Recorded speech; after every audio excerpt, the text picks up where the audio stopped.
Everyone. Thanks for buying the UberSlantLogo mockup generator off of Etsy. I'm going to go through and describe a little bit about how it will work and how to get things in the right spot.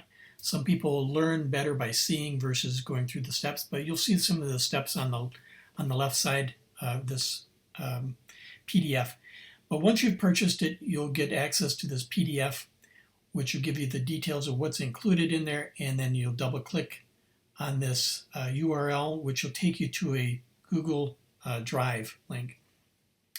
And on the Google Drive link, and I'm not going to actually do the download itself, but there's two different ways to download it. You can see you can click on this download button up there or continue the download button there. And then it'll ask you, are you sure, there might be some viruses in there, but download anyway. You're going to get that. And then the key thing you want to make sure is it goes in the documents folder. That's where you're going to save it. Now there's a couple ways to do it.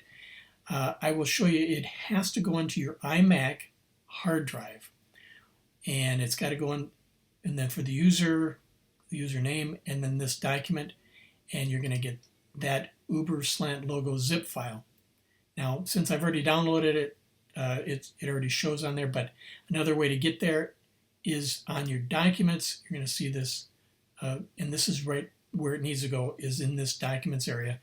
And if you have other documents, make sure it goes onto your Mac or your main drive, your C drive if you're on Windows, on your computer, and that will work for you after that. So once you double click that, it's gonna unpack, and it's going to put these three key folders need to be in this location on Documents UberSlantLogo. And you can kind of see right there is where it comes up.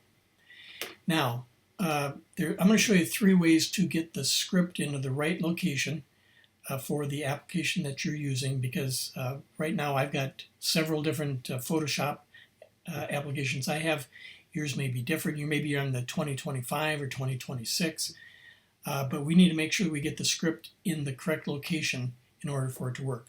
So the way I would start would be double click on installation for Mac, and it's going to say which one do you want to put it in. We'll put it in the 2024, hit install.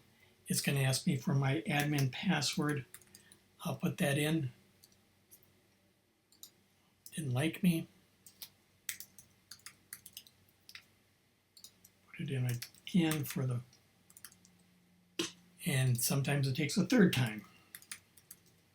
And then it'll say installation successful. It put it into the correct location, and you need to restart Photoshop. Now, if that doesn't work, there's another workaround, because it may end up saying we don't trust this overall program that's going to run. It could contain a virus.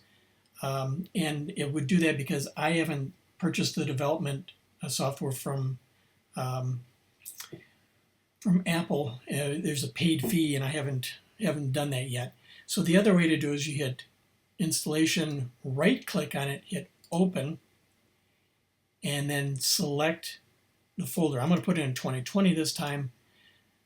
Again, I'll put in all my passwords. For the admin password, it's going to do it a couple times. Actually 3 times. And if that doesn't work, in this case it did, but if that doesn't work, it may end up asking you to say, are you sure with your admin password? Hit OK, put in your password, and then make sure that you go through and hit OK and restart Photoshop. Now, I'm going to show you a third way. If those three don't work for you, you go into Scripts to Folder. You find this JSX script that we need to make sure it goes into the correct application. So I open up my applications in a new Finder. I'm going to go down to Adobe Photoshop 2024, Presets, Scripts, and in this case, I can either, then I would look for this folder. If it's not there, you create the folder, and then you go back into here and you copy that and paste it in there, and then set your password, your admin password. You're ready to go. So make sure you have those three different options, but it's got to go into that location or else this overall process won't work. Now on a Windows, double click on installation for Windows and it should work exactly the same way. You may have to open, but just make sure that your script goes into the correct location, those three different ways.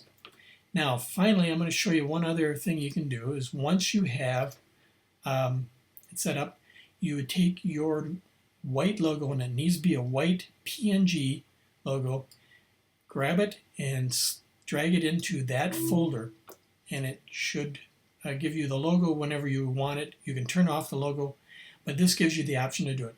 Now if your logo, let's say I double click and open that thing up, if it's a fairly small logo, make sure you crop down around it and it'll look better on the mockup. So now we've got that, and now the best way to do is once it's set up, I've reset Photoshop. I go into get up to Photoshop, I hit File, Scripts, 1UberSlantLogo.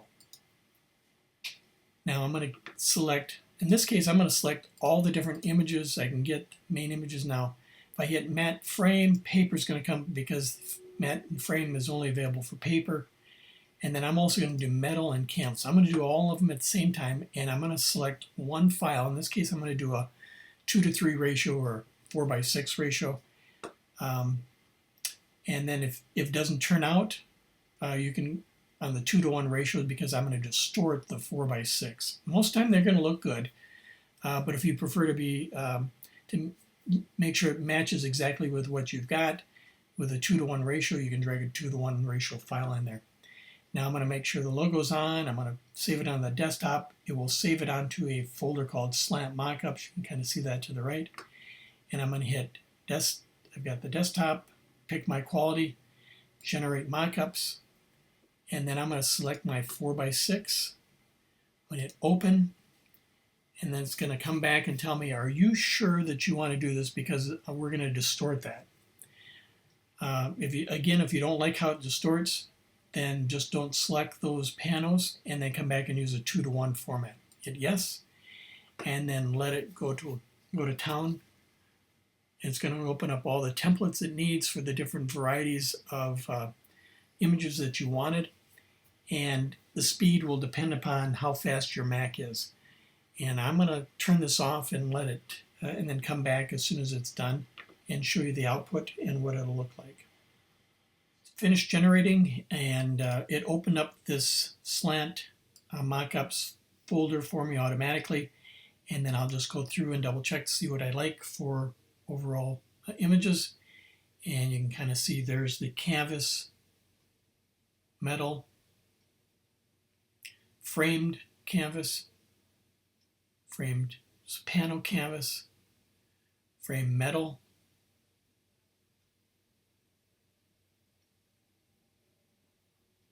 there's the panel metal. Here's the matte and paper version of that.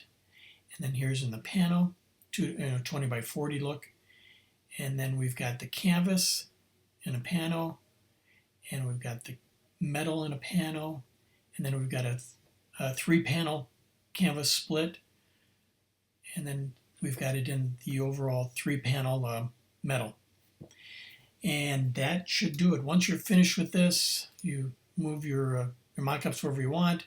You can go back in and double check a few other, or change things around, or add, or go back in and add other ones that you want to do mockups, and you're ready to go. If you're finished, then hit exit, and you're done. Thanks for watching. If you have any questions, just write me or email me.